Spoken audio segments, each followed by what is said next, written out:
Alright, what is going on, guys? SpitefulHopes back again, coming at you with a should you summon video. Now, it's been a while since I've done one of these since, since pretty much Can't Fear Your Own World. But, in my opinion, this filler banner is actually incredibly, it's good. I think it's personally good. Just having Kenpachi on it makes it really good, and then having two usable characters like Sajin and Grimjaw? What did you do to Lupy? Oh, fucking hell. Alright, well... Alright, let's just get into it. Now, Kenpachi and in my opinion, all these characters are very, very viable. They're all very good, and they all fit their own niches. Going into these characters, let's quickly just get into them. So, Weaken, simple, very, very high stats. He does have the flurry. He has Captain Killer, which makes him dominant in PvP. Damage reduction helps him out a lot there too. He has Debilitator. He has weakening on all of his attacks. He has Poise and Sprinter, which makes him relatively fun and not boring as hell to play with in co-op or just PvE content in general. I personally hated using Blue Kenpachi, but he was so dominant back when he came out that it was just like you might as well just play with him. He does have long reach of 20%, which honestly you can feel it. Like his range on his NAD string is very, very good. Usually I knock Klab for skills such as long reach, havoc, blast zone, because honestly you can, like, Caleb could just make their animations and their hitboxes larger without the skill to begin with.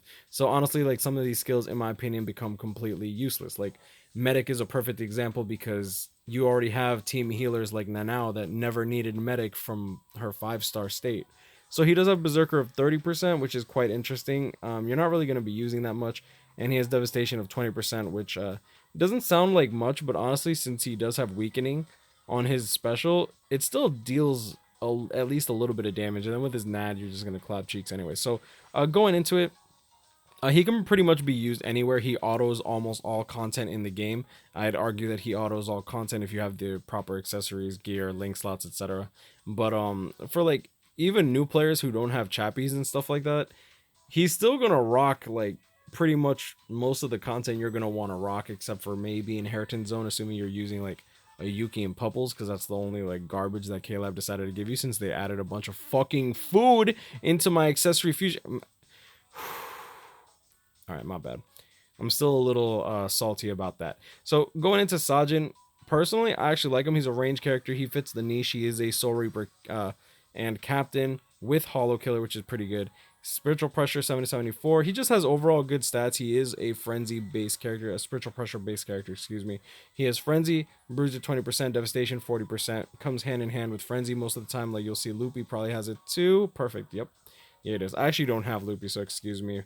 I won't be able to go too deep into what Loopy can do. Last Ditch Survival. He has pretty good range on all of his attacks. His third strong attack doesn't really... It's not a full screen, but it's not necessarily bad either. I want to say that it has the range of Grimjow's when it's fully charged, which is sad. And then he does have Poise and Sprinter, which is pretty good. And he has the Last Ditch Survival Soul trait, which honestly I feel is more of a knock to him than a benefit. Whenever I see Last Ditch Survival, I think maybe autoing, and he doesn't auto. He doesn't auto Inheritance Zone or Droplet Zone, unless you maybe have link slots. I personally haven't slotted him, so I can't really tell you.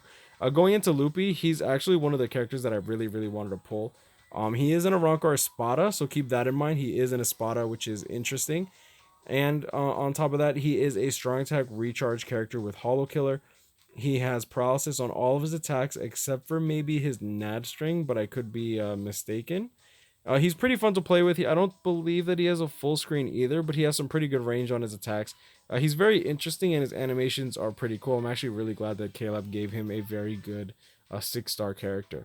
Very good stats as normal for most of these characters released in 2019 and late 2018. Long reach 20%, Bruiser 20%. He does have Frenzy and Devastation 40%, Debilitator plus 5 seconds for his paralysis, and then Sprinter plus 1, which is pretty standard. And yeah, I mean, overall, all these characters are very... Damn it, Grimjaw, did you fucking eat Loopy already? Okay. And yeah, personally, like, the way that I built up my Kenpachi, in my opinion, he's absolutely worth the link slots if you have the links to put on him. He won't let you down. He really won't. He's insane. He has a second strong attack vortex, that actually an elongated second strong attack vortex that actually protects him quite a lot, not only in PvE content but PvP as well. Uh, Third full screen strong attack. This Kenpachi, you can't go wrong with this Kenpachi. Um, Honestly, I would recommend summoning if you actually need to fill any of these positions. One thing to note, someone was actually asking in the Discord if I would recommend them to summon for Nelliel or Kenpachi. And what I'll say is this. Look, now, what the hell? Let's go to summons, round one coming soon. Now, what I will say is that if you're only looking for Nelliel, like say you pull Hikone and Grimjow, or say you only pulled Hikone, but you don't care for Grimjow and you want Nell, or etc. etc. Nelliel has a 0.67% pull rate on her double chance banner, so keep that in mind as you summon for her. One thing to note, let's see, go into detail, see that 0.667% chance per character. The reason that that's significant is that Kenpachi will have a 1% pull rate on this individual banner in and of itself. That being said, if you're waiting for Nelliel's individual banner, like I really want to find. Okay, yeah, here we go. I really want to find her individual. Now, her individual comes at the end of the month, so you're going to be waiting an extra week from the drop of this banner, this Kenpachi banner, and her fillers are not necessarily very great. But I personally still like White Zangetsu. I think he makes a very, very strong case for top 10 mind units to this day, which is insane because he came out literally, I want to say, a year and a half ago at this point. I'm not going to go too deep into White Zangetsu besides he can auto Inheritance Zone. He has a Soul Reaper Killer mind unit, very, very tanky despite the stats. On top of that, he's a normal attack damage link. Second strong attack is a elongated vortex, a walking vortex, just like Kenpachi. Bruiser 50% weakened defense on his special, debilitator plus 5 seconds with weakening on all of his strong attacks, and I'm not sure if he has it on his NAD. I don't believe he has it on his special. Looking at it now, no, he does not. So just on his strong attacks, which is still very, very good in my opinion. Sprinter plus 1, long reach 20%. Just an overall very, very good value unit. And then you have Hiyori, the disappointment of the Rangaku, Lisa, and Hiyori banner. No, not Rangaku. It's Lisa, Hiyori, and Mashiro. And Hiyori, she doesn't really have much range.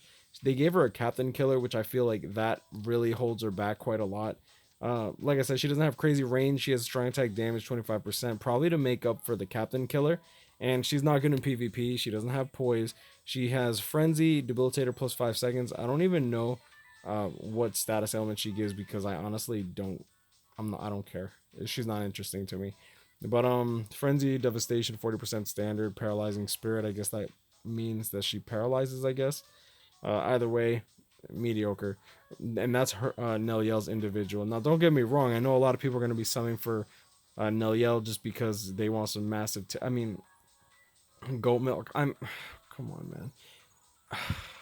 Just because she has an interesting normal attack damage string, but honestly, right now she's very, very like I think that right now a lot of people are more testing her and seeing exactly what she's capable of. She's very good in PvP. She's gonna be very good in PvE content.